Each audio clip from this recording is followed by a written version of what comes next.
आज पायल की सुहागरात थी, लेकिन वो अकेले ही कमरे में बैठकर परेशान हो रही थी।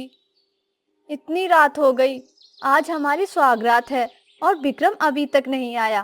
पेट में गैस का बहाना बनाकर निकल गया था, अभी तक गैस ही नहीं निकली उसकी।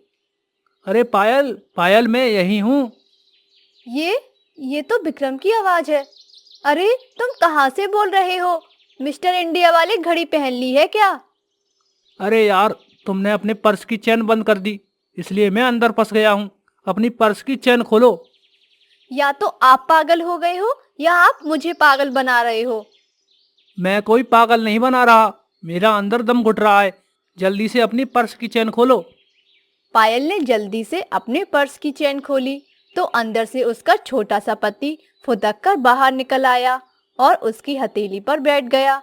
पायल बेचारी घबरा गई। हे राम, ये सब क्या हो गया? आप इतने छोटे कैसे बन गए? इतने में पायल की सास ने दरवाजा खटखटाया। अरे पायल, जल्दी से दरवाजा खोलो, मेरा दिल बहुत घबरा रहा है। देखो पायल, मैं तुम्हें सब कुछ बता दूंगा, लेकिन इस बारे में मेरी माँ को कुछ मत बताना, वरना वो घबरा जाएंगी। माँ छोटी छोटी बातों से परेशान हो जाती हैं। इतना बोलकर विक्रम अपने जूते के अंदर घुस गया। पायल ने दरवाजा खोला। बहू, विक्रम अभी तक नहीं आया, उसका कहीं कुछ पता नहीं चल रहा। तुम्हें इस बारे में कुछ पता है क्या? क्योंकि मैंने उसे तुम्हारे कमरे में ही जाते हुए देखा था। सासू माँ, उनकी कोई इम्पोर्टेंट मीटिंग आ गई थी, इसी वजह से वो जल्दी निकल गए और अपना फोन भी यहीं छोड़ गए। आप चिंता ना करें, वो आ जाएंगे। ठीक है बहू, मैं तो घबरा ही गई थी। उसकी सास वहां से चली गई। विक्रम तुरंत अपने जूते से बाहर आ गया और पायल की गोद में उछलकर बैठ गया। मुझे तुम्हें देखकर हंसी भी आ रही है और घबराहट भी हो रही है। पता नहीं अब क्या होगा मेरा।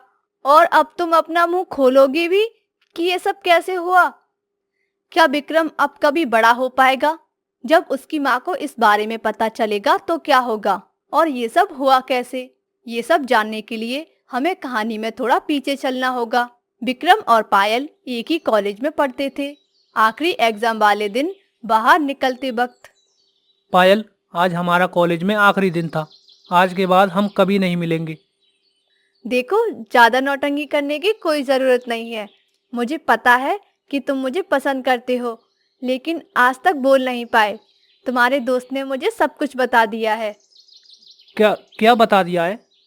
हाँ, मैं भी तुम्हें पसंद करती हूँ। जल्दी से अपने पैरों पर खड़े हो जाओ, उसके बाद मेरा हाथ मांगने मेरे घर आ जाना। अरे, तो थोड़ा प्यार से बोलो ना। हर वक्त उखड़ी उखड़ी रहती हो, इसलिए मेरी कभी हिम्मत नहीं हुई तुमसे अपने दिल की बात कहने की। खैर, कॉलेज की पढ़ाई खत्म हो जाने के बाद विक्रम ने अपने पापा की कंपनी संभाल ली। कुछ दिनों बाद उसने पायल के बारे में अपने माँ बाप को बता दिया। अरे बेटा, तो ये तो बहुत अच्छी बात है। अगर बचपन का साथी हमारा हमसफर बन जाए तो इससे बड़ी बात क्या ही हो सकती है। अगले ही दिन वो लोग पायल के घर पहुंच गए और दोनों का रिश्ता तय हो गया। एक हफ्ते के अंदर दोनों की शादी हो गई, सुहागरात के वक्त। पायल, मुझे तो लगता था कि कॉलेज खत्म होते ही मैं तुमसे कभी नहीं मिल पाऊंगा, लेकिन ऊपर वाले की मर्जी तो देखो, हम दोनों हमेशा हमेशा के लिए एक साथ हो गए। हम दोनों सिर्फ मेरी ही वजह से साथ हैं। उस दिन अगर मैंने अपने दिल की बात ना कही होती और तुम्हारे दोस्तों ने तुम्हारे दिल की बात मुझे ना बताई होती तो आज ये दिन देखने को नहीं मिलता। इतने में विक्रम के फोन पर उसके दोस्तों का फोन आया और वो बालकनी में चला गया। विक्रम, हम लोगों ने प्लान किया था कि तेरी सुहागरात वाली रात हम तुझे डिस्टर्ब जरूर करेंगे, और तुझे सुहागरात मनाने से पहले तुझे एक बार हमारे साथ बैचलर पार्टी करनी होगी। दोस्ती के लिए इतना तो कर ही सकता है। तुम लोग मेरे घर के बाहर खेतों के किनारे उसी अड्डे पर मिलो। मैं कोई ना कोई बहाना बना कर आता हूँ। क्या हुआ विक्रम, किसका फोन था? इतनी धीरे धीरे बातें क्यों कर रहे थे? कुछ नहीं, बस वो कंपनी का फोन था। अच्छा, मैं जरा बाहर से आता हूँ, मेरे पेट में बहुत जोरों की गैस बन रही है। जी जी जी, जल्दी जाओ, यहाँ पर गैस मत छोड़ देना, लेकिन जल्दी आ जाना। हाँ, बस थोड़ी देर बाहर की हवा खाऊंगा, फिर आ जाऊंगा। बाहर जाकर खेतों के किनारे विक्रम अपने दोस्तों से मिला। वहां उनके साथ वो पार्टी करने लगा और पार्टी करने के बाद यार लगता है अब मुझे ज़्यादा हो गई है और टाइम भी काफ़ी हो गया है। पायल मेरा इंतज़ार कर रही होगी। तुम लोग भी जाओ और मैं भी जाता हूँ। ठीक है यार, अब तू जा सकता है। उसके दोस्त गाड़ी में बैठकर वहां से चले गए। विक्रम पैदल ही लड़खड़ाते हुए अपने घर की तरफ लौटने लगा। तभी अचानक उसे टॉयलेट आने लगी और वहीं खेतों के किनारे वो टॉयलेट करने के लिए खड़ा हो गया। तभी वहां पर एक किसान आ गया। अरे रे रे, घोर अनर्थ कर दिया तूने। मैंने कितने प्यार से भिंडी के बीज बोए थे और तूने सब बर्बाद कर दिए। मैं भिंडी से बहुत प्यार करता हूँ। ये मेरे बच्चे हैं और तूने मेरे बच्चों पर ही सुसु कर दी।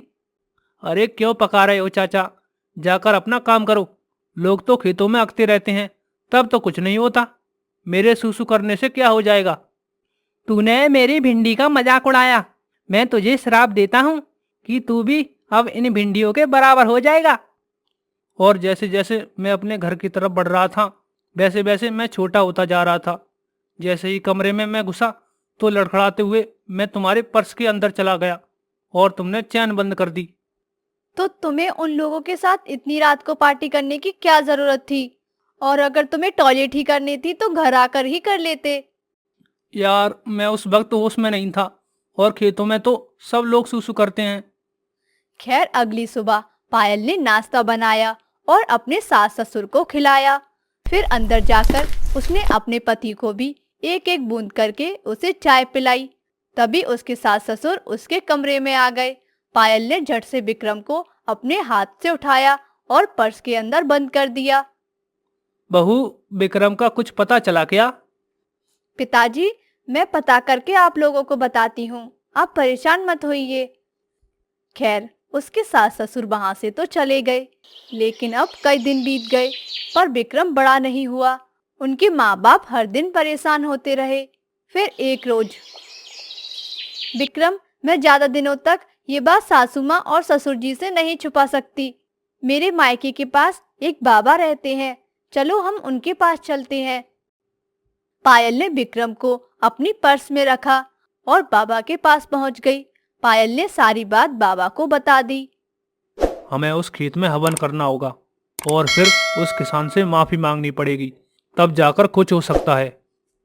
उसी वक्त बाबा पायल और विक्रम के साथ उसी खेत में पहुंचे।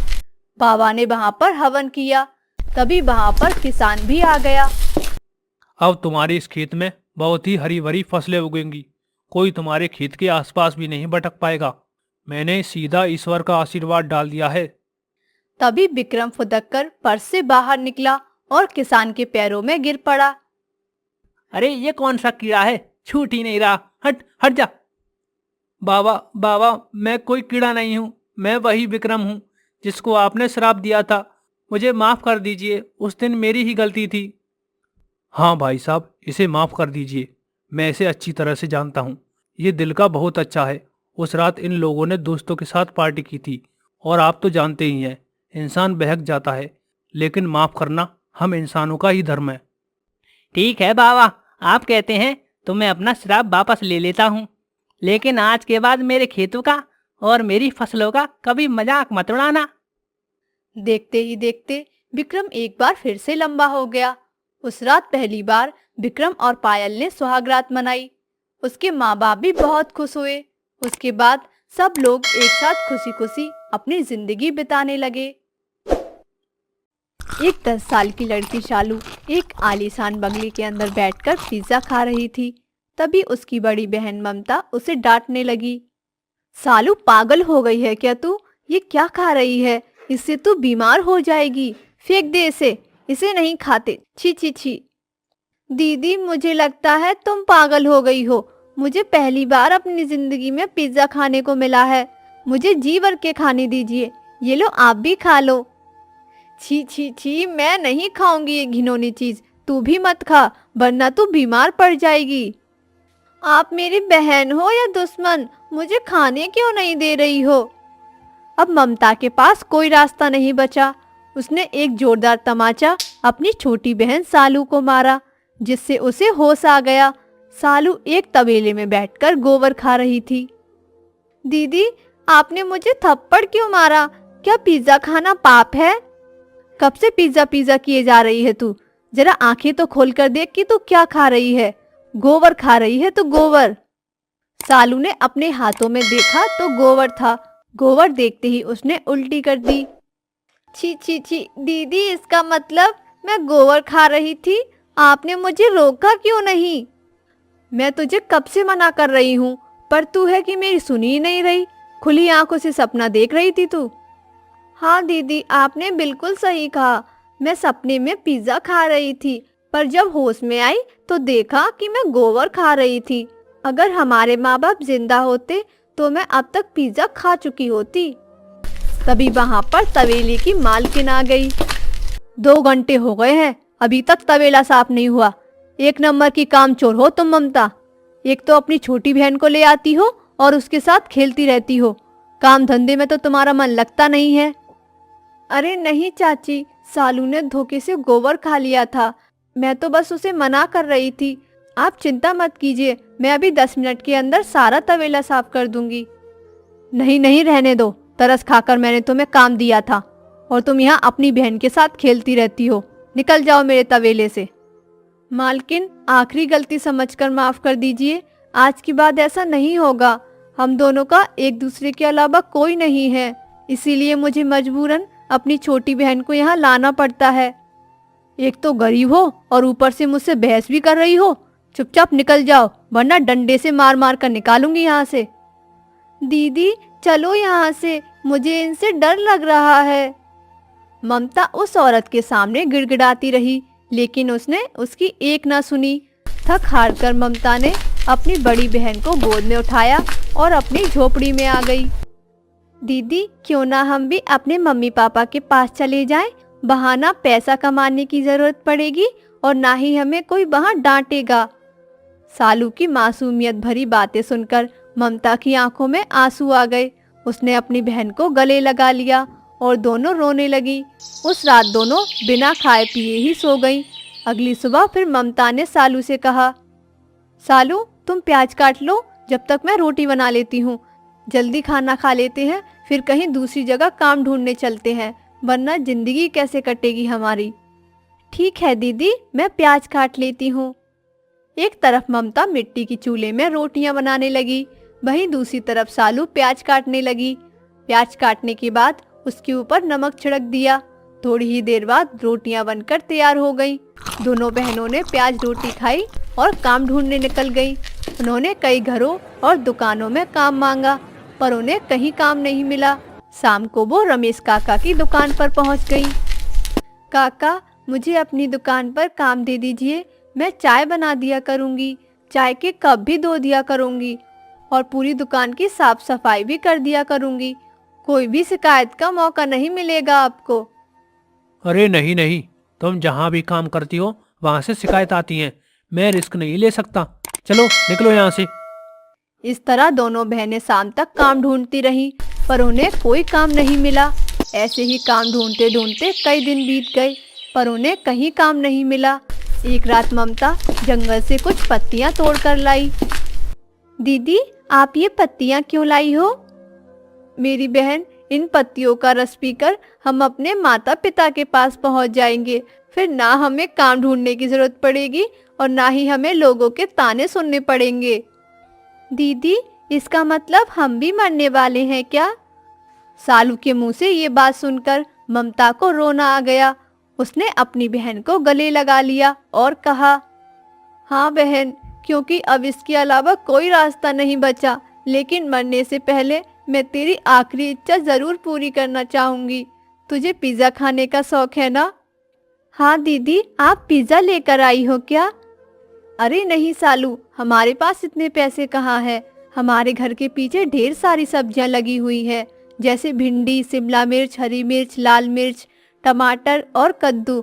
इन सबको मिलाकर हम लोग एक सब्जी तैयार करेंगे और फिर गेहूं के आटे से ही हम लोग पिज्जा बनाएंगे। हाँ दीदी, ये तो हमने कभी सोचा ही नहीं। मैं जल्दी से सब्जियां तोड़ कर लाती हूँ, तब तक आप आटा तैयार कर लो।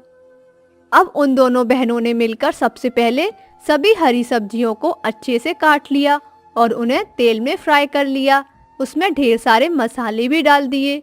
उसके बाद ममता ने गोल गोल रोटियां बनाई और उसके ऊपर फ्राई की हुई सब्जियां डाली। उसके बाद उस सब्जी वाली रोटी को ममता ने तवे पर रखकर पकाना शुरू कर दिया। तो इस तरह से रोटी वाला पिज्ज़ा बनकर तैयार हो गया। उन लोगों ने कम से कम 4-5 रोटी के पिज्ज़ा बना लिए। सालू ने उस पिज्ज़ा का पहला निवाला जैसे ही खाया वैसे ही वो खुशी से झूम उठी। दीदी, ये रोटी वाला पिज्ज़ा तो बहुत स्वादिष्ट बनाया है आपने। मैंने असली वाला पिज्ज़ा तो कभी खाया नहीं, लेकिन मैं यकीन के साथ कह सकती हूँ कि इससे ज़्यादा स्वादिष्ट वो हो ही नहीं सकता। आप भी खाकर देखिए ना दीदी एक बार। ममता ने भी एक निवाला खाया और उसे भी रोटी वाला पिज्ज़ा बहुत पसंद आया। हाँ सालू, ये तो वाकई बहुत स्वादिष्ट बन गया है। सालू, क्यों ना मरने वाला प्लान हम लोग कैंसिल कर दें। ऐसा करते हैं, ये रोटी वाला पिज्ज़ा बनाकर हम अपने घर के बाहर बेचना शुरू कर देते हैं। अगर दुकान चल गई तो बहुत अच्छी बात है, वरना हम लोग अगले ही दिन भगवान को प्यारे हो जाएंगे। हाँ दीदी, ये तो बहुत अच्छा सोचा आपने। मुझे पक्का यकीन है कि पूरे गांव को हमारा रोटी वाला पिज्ज़ा बहुत पसंद आएगा। फिर हमें किसी की नौकरी भी नहीं करनी पड़ेगी अगर काम चल गया तो। अगले ही दिन ममता ने ढेर सारे रोटी वाले पिज्ज़ा बनाए और अपने घर के बाहर चबूतरे पर बेचना शुरू कर दिया। तभी वहाँ गांव के कुछ आदमी आए। अरे ममता बिटिया, ये क्या बेचना शुरू कर दिया तुम लोगों ने? देखने में तो पिज्जा लग रहा है, जरा मुझे भी तो खिलाओ, इसका स्वाद देखूं तो कैसा है। हाँ हाँ बिल्कुल चाचा, एक बार खाकर तो देखो और बताओ कैसा बना है। ममता ने उन लोगों को रोटी वाला पिज्जा खिलाया। अरे वाह वाह वाह, क्या बात है बिटिया, इसका स्वाद तो सबसे अलग है, सबसे जुदा। हमारे गांव वाले पिज्जा खाने के लिए 20 किलोमीटर दूर जाते हैं, जबकि इसका स्वाद तो उस पिज्जा से कई गुना अच्छा है। मैं अभी जाकर पूरे गांव वालों को बताता हूँ, और ये लो पैसे। थोड़ी ही देर बाद ममता की दुकान पर गांव वाले लोगों की लाइन लग गई रोटी वाला पिज्जा खाने के लिए। पहले ही दिन उन लोगों ने ढेर सारे पैसे कमा लिए। दीदी, अच्छा हुआ लोगों ने हमें काम देने से मना कर दिया था। हमारा धंधा तो अच्छा चल पड़ा। अब हम भी अपनी जिंदगी अच्छे तरीके से जी पाएंगे। हाँ सालू, पहले ही दिन इतनी कमाई हो गई है, तो अगर ऐसा ही धंधा कुछ महीनों तक चलता रहा तो हमारे पास तो लाखों रुपए हो जाएंगे। फिर हम एक अच्छी दुकान खोल लेंगे। जैसा ममता ने सोचा था ठीक वैसा ही हुआ। उनका रोटी वाला पिज्जा आसपास के गांव में भी बिकने लगा।